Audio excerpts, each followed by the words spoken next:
അങ്ങനെ വർഷങ്ങൾക്ക് ശേഷം നമ്മുടെ പരുമലപ്പള്ളിയിൽ, അതായത് മാന്നാർ പരുമലപ്പള്ളിയിൽ നമ്മളൊരു എക്സിബിഷന് കൊണ്ടുവന്നേക്കുന്ന ഒരു ലോഡ് ചെടിയാണ്. അതായത് ഇവിടുത്തെ പെരുന്നാൾ നമ്മൾ വർഷങ്ങളായിട്ട് ചെയ്തുകൊണ്ടിരിക്കുന്നതായിരുന്നു. അന്നേരം അവിടെ ഇപ്രാവശ്യം നമ്മൾ സെറ്റ് ചെയ്ത് വെച്ചേക്കുന്ന ചെടികളാണ്. ഇപ്പോൾ ഇറക്കി സെറ്റ് ചെയ്ത് എല്ലാം അടിപൊളിയായിട്ട് വെച്ചു. ഇന്നലെ തന്നെ നമ്മളെ ഒരു സബ്സ്ക്രൈബർ യാദർച്ഛികമായിട്ട് ഇവിടെ വന്ന് കാണുകയും ഒരു കിടിലൻ വെറൈറ്റി റോസ് എടുത്തുകൊണ്ട് പോവുകയും ചെയ്യും. വീഡിയോ കാണുന്നുണ്ടെങ്കിൽ കമൻറ്റ് ചെയ്യാം. ഓക്കെ, അതേപോലെ തന്നെ ഇതാണ് നമ്മളിവിടെ കൊണ്ടുവന്ന് വെച്ചേക്കുന്ന 2 ലോഡ് സാധനങ്ങൾ. അതേപോലെ തന്നെ ഇതേപോലെയാണ് പ്ലാന്റ് വെക്കുന്നതിന് മുമ്പ് നമ്മൾ തറയൊരുക്കി ലെവൽ ചെയ്തതിന് ശേഷമായിട്ട് കുറച്ച് ഓർക്കിഡ്, അതേപോലെ തന്നെ പഴച്ചെടികൾ, വിവിധതരം മാവിൻ തൈകൾ, അതേപോലെ തന്നെ തറയിൽ ഷീറ്റൊക്കെ ഇട്ട് സെറ്റാക്കി വന്ന് ഒന്നും കാണത്തില്ല. കൊണ്ടുവരുമ്പോഴത്തേക്ക് ഇതിനകത്തൊന്നും ഒരു സാധനവും കാണത്തില്ല. അതിനകത്ത് ശേഷം പിന്നെ നമ്മൾ കഴയൊക്കെ ഇട്ട് അതിന് മേലിൽ നെറ്റൊക്കെ വലിച്ച് കെട്ടിയതിന് ശേഷമാണ് നമ്മൾ വയ്ക്കുന്നത്. ഇത് പരുമല പള്ളിയാണ്. അതിന് പഴയകാല വസതിയുണ്ട്. അതായത് ബാക്ക് സൈഡിൽ പഴയകാല വസതിയിൽ നമ്മൾ ലോഡ് ഇറക്കി സെറ്റ് ചെയ്ത് വെക്കുന്നതാണ്. ഏകദേശം ഒരു 3 ലോഡ് നമ്മളിവിടെ ഇപ്പം അക്കോമഡേറ്റ് ചെയ്യാനായിട്ട് പറ്റി, അതായത് വെക്കാനായിട്ട് സാധിച്ചു. പിന്നെ ബാക്കിയുള്ള സാധനങ്ങൾ പൊതുവേ വരും. ഇനിയുള്ള കുറച്ച് ദിവസത്തെ ലോഡുകളും കാര്യങ്ങളൊക്കെ നമുക്ക് കാണാൻ പറ്റും. ഇതാണ് മഹത്തായ നമ്മളിവിടുത്തെ പരുമല പള്ളി, മാന്നാർ പള്ളിയാണ്. അവിടെ വരുമ്പോഴത്തേക്ക് കാണാൻ പറ്റും. പരുമല തിരുമേനിയുടെ പഴയകാല വസതിയാണിത്, ആദ്യകാല വസതി. അതിന് ആദ്യകാല വസതിയുടെ തൊട്ട് സൈഡിലായിട്ട് തന്നെ ഇവിടെ ഭയങ്കര സന്തോഷമാണ് കേട്ടോ. ഇവിടെ ഇവിടെ കിടന്നുറങ്ങാൻ പറ്റും അല്ലേ. അങ്ങനെ ഇതിപ്പോൾ ഇറക്കിക്കൊണ്ടിരിക്കുന്ന പ്ലാന്റുകളാണ്. പ്ലാന്റ് കൊണ്ടുവന്ന് ഇതേപോലെ തന്നെ ഓരോ ഐറ്റംസായിട്ട് ഇറക്കുന്നു. അതേപോലെ തന്നെ കുറേ ഫ്ലവർ ഐറ്റം, അതേപോലെ തന്നെ വെർബീനിയുടെ കുറച്ച് വെറൈറ്റി. അതൊന്നും എപ്പോഴും കാണത്തില്ല. ഇതൊക്കെ ചിലപ്പം ആദ്യമേ പറയുവാണ്, ചിലപ്പം നിങ്ങൾ വരുമ്പം ഈ പ്ലാന്റുകൾ കണ്ടില്ലെന്ന് വരും. അത് പ്ലാന്റ് തീർന്നു പോകുന്നതുകൊണ്ടാണ്. ആദ്യമേ വരുന്നവർക്ക് ആദ്യമേ നല്ല പ്ലാന്റുകൾ കൊണ്ടുപോകാമെന്ന് പറയുന്ന കണക്കാണ്. നല്ലതാണ്. ഇപ്പം റോസിൻ്റെ ലോഡ് വന്ന് റോസ് ഇറക്കിക്കൊണ്ടിരിക്കുന്നു. കണ്ടില്ലേ, ഇറക്കി സെറ്റ് ചെയ്തുകൊണ്ടിരിക്കുകയാണ്. കണ്ട് മനസ്സിലാക്കാൻ വേണ്ടിയിട്ടാണ്. ഇത് പെരുന്നാൾ തുടങ്ങുന്ന ശരി 1-ാം തീയതിയും 2-ാം തീയതിയാണ് പെരുന്നാൾ. എന്നാൽ പലയിടത്തുനിന്നുമാണ് ആളുകൾ നടന്ന് വരുന്നത്. ഇപ്പം കഴിഞ്ഞ ട്രിപ്പ് ഓരോ ട്രിപ്പ് ഇവിടെ വരുമ്പോഴത്തേക്കും നമ്മൾ കേൾക്കുന്നതാണ് ദൂരയിൽ നിന്ന്, അതായത് വയനാട് പുറത്തുനിന്നും ഒക്കെ വരുന്നവരുണ്ട്. കാൽനടയായിട്ട് വന്ന് പള്ളിയിൽ വരുന്നവരുണ്ട്. അന്നേരം അവർക്കെല്ലാം ഇവിടെ വന്നിട്ട് ഈ ആദ്യകാല വസതിയുടെ അവിടെ വന്നിട്ട് പ്രാർത്ഥിച്ചിട്ടൊക്കെയാണ് പോകുന്നത്. അന്നേരം അതിൻ്റെ സൈഡിൽ തന്നെ നമുക്കവിടെ ഇരുന്ന് കച്ചവടത്തിനുള്ള സ്ഥലം കിട്ടി. അത് മാത്രമല്ല പ്ലാന്റ് നല്ല ഹെൽത്തി ആയിട്ടുള്ള പ്ലാന്റുകളാണ്. കുറച്ച് ഡെൻഡ്രോബിയേ ഉള്ളൂ, ഒരുപാട് ഡെൻഡ്രോബിയം വന്നിട്ടില്ല. അതേപോലെ തന്നെ ഫെനലോപ്സിസ് ഈ വെറൈറ്റിയാണെന്ന് തോന്നുന്നു. ഇന്നലെ ഒരു ചേച്ചി വന്ന് എടുത്തുകൊണ്ട് പോയത്. ഇതിൻ്റെ വേറൊരു വെറൈറ്റിയാണ്. ഓക്കെ, അതേപോലെ നല്ല വെറൈറ്റികൾ ആദ്യമേ പോവും. പിന്നെ ശ്രദ്ധിച്ച് വെക്കേണ്ട കാര്യം എന്ന് പറഞ്ഞു കഴിഞ്ഞാൽ പുതിയ പ്ലാന്റുകൾ വരുമ്പോഴത്തേക്ക് ഫംഗിസൈഡും കൂടെയൊക്കെ ഒന്ന് സ്പ്രേ ചെയ്ത് കൊടുക്കണം. വെക്കുന്ന സമയത്ത് എല്ലുപൊടി, വെപ്പിണക്ക്, ചാണകപ്പൊടി, ചകിരിച്ചോറ്, കടലപ്പിണ്ണാക്ക്, കക്കാനിറ്റ എല്ലാം കൂടെ മിക്സ് ചെയ്താണ് പ്ലാന്റ് നിറയ്ക്കേണ്ടത്. അതേപോലെ തന്നെ നീർവാർച്ചയുള്ള മണ്ണിലായിരിക്കണം വെക്കേണ്ടത്. അതേപോലെ വെക്കുന്ന സമയത്ത് പുതിയ റോസുകളൊക്കെ ആണെന്നുണ്ടെങ്കിൽ ആ മണ്ണൊന്ന് ചെറുതായിട്ടൊന്ന് ഉടച്ചതിന് ശേഷം വേണം പ്ലാന്റ് വലിയ ചട്ടിയിലോട്ട് മാറ്റി വെക്കാനായിട്ട്. അടിഭാഗത്ത് നിന്ന് വെള്ളം വാർന്നു പോകാനായിട്ട് 1-2 കല്ലുകൾ വെക്കുന്നത് നന്നായിരിക്കും. അഥവാ ഇവിടെ നിന്ന് കൊണ്ടുപോയാലും അങ്ങനെയൊക്കെ ശ്രദ്ധിച്ച് നോക്കി വളർത്തി എടുക്കണം. ഇത് വലിയ ചട്ടി റോസ്. അതേപോലെ തന്നെ അതുകൊണ്ട് ചെറിയ ചട്ടി റോസ്, ചെറിയ cover rose, medium size cover rose, അതേപോലെ തന്നെ കണ്ടില്ലേ നിറച്ചെറിഞ്ഞിൽ പോലെ പൂ പിടിച്ചിടക്കുന്ന മഞ്ഞ റോസ്. ഇതൊക്കെയെന്ന് പറഞ്ഞാൽ പൂവുണ്ട്. ഒരുപാട് പൂ പിടിക്കാൻ വേണ്ടിയിട്ട് ചെയ്യുന്നതെന്ന് പറഞ്ഞാൽ ആദ്യമേ വരുന്ന മുട്ടുകളങ്ങ് താഴെ വെച്ച് കരിമുട്ടെന്ന് പറയും. കരിമുട്ടിനെ അങ്ങ് കട്ട് ചെയ്ത് നുള്ളിക്കളയും.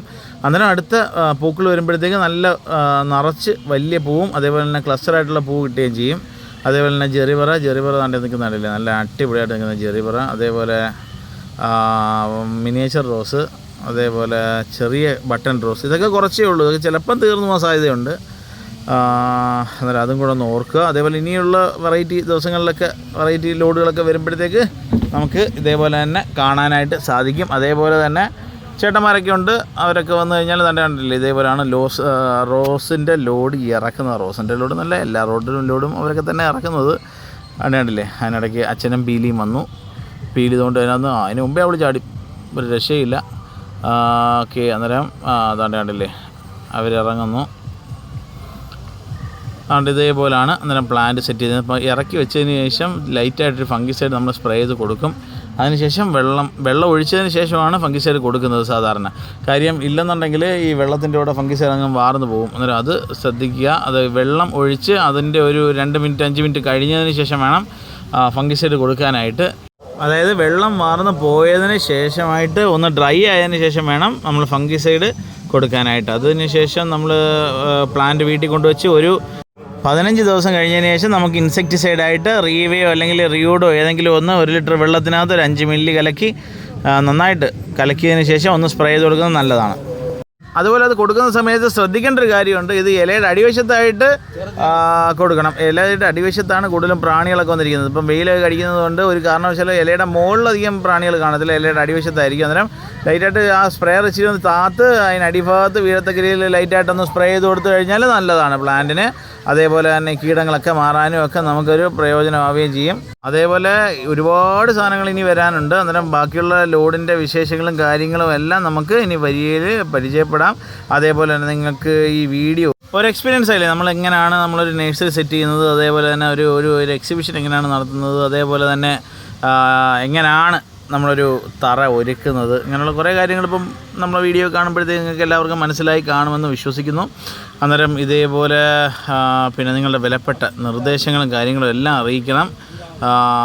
ഇനിയിപ്പോൾ ഇത് ഫുള്ള് മുഖച്ചാൽ ഇനി മാറുമെന്ന് പറഞ്ഞു കഴിഞ്ഞാൽ 2 ദിവസമൊക്കെ കഴിയുമ്പോഴത്തേക്ക് പുതിയ ലോഡ് വരുന്നു. അതേപോലെ തന്നെ അപ്പുറത്തും ഇപ്പുറത്തുമൊക്കെ പുതിയ ഈ എക്സിബിഷൻ്റെ കുറേ സാധനങ്ങളൊക്കെ വരാനുണ്ട്. അതേപോലെ തന്നെ സ്റ്റാളുകളൊക്കെ വരാനുണ്ട്. മെഴുകുതിരിയുടെ സ്റ്റാൾ മുതൽ ഇങ്ങോട്ടുള്ള പല സാധനങ്ങളും ഇതിനകത്ത് നിറയും. അന്നേരം ആളും ക്രൗഡും ഒക്കെ വരുന്ന സമയത്ത് 1-2 വീഡിയോ നമുക്ക് എടുത്തിടാം.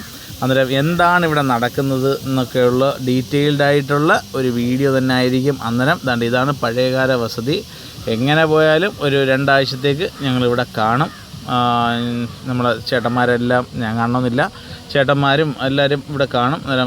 അന്നേരം ഈ വീഡിയോ എങ്ങനെയുണ്ടെന്നുള്ള നിങ്ങളുടെ വിലപ്പെട്ട നിർദ്ദേശങ്ങളൊക്കെ ഈ കമൻറ്റ് ബോക്സിൽ അറിയിക്കുക. അതേപോലെ തന്നെ നിങ്ങൾക്ക് ഇനി ഏതെങ്കിലുമൊക്കെ ചെടിയെപ്പറ്റി അറിയാൻ ഉണ്ടെന്നുണ്ടെങ്കിൽ, നമ്മളെക്കൊണ്ട് കഴിയുന്നതാണെന്നുണ്ടെങ്കിൽ നമുക്ക് അതിനെ പറ്റിയിട്ട് കൂടി ഒരു വീഡിയോ ഒക്കെ ചെയ്ത് ഇടാനായിട്ട് സാധിക്കും. അന്നേരം നിങ്ങളുടെ വിലപ്പെട്ട നിർദ്ദേശങ്ങളും അതേപോലെ സംശയങ്ങളും ഒക്കെ ഒന്ന് എഴുതി ഞങ്ങൾക്ക് അറിയിക്കുക. അതേപോലെ അടുത്ത എക്സിബിഷൻ എവിടെയാണ് വരുന്നതെന്നൊക്കെ ഇനി വരും ദിവസങ്ങളിൽ നമ്മൾ പറയുന്നതായിരിക്കും. എന്തായാലും ഒരു 10-12 ദിവസത്തേക്ക് ഇവിടെ തന്നെ ആയിരിക്കുമെന്ന് പ്രതീക്ഷിക്കുന്നു. അതേപോലെ തന്നെ തിരുവനന്തപുരത്ത് ഒരു എക്സിബിഷൻ നടപ്പുണ്ട്. എന്നാലും വീട്ടിലും അതേപോലെ തന്നെ നഴ്സറി നടക്കും. അതേപോലെ തന്നെ രാമകുളങ്ങര മേടേമുക്ക് മാതൃഭൂമി ഓഫീസിൻ്റെ അടുത്തും ആ നഴ്സറി അതേപോലെ തന്നെ നടക്കുന്നതായിരിക്കും. ഓക്കെ, അന്നേരം ഇതിലും നല്ലൊരു വീഡിയോ ആയിട്ട് നാളെ കാണും വരെ എല്ലാവർക്കും ഒരിക്കൽ കൂടി ഹൃദയം നിറഞ്ഞ നന്ദി. അന്നേരം പൂക്കളൊക്കെ ഇഷ്ടപ്പെട്ടെന്ന് വിശ്വസിക്കുന്നു. ഒരിക്കൽ കൂടി നന്ദി. Thank you.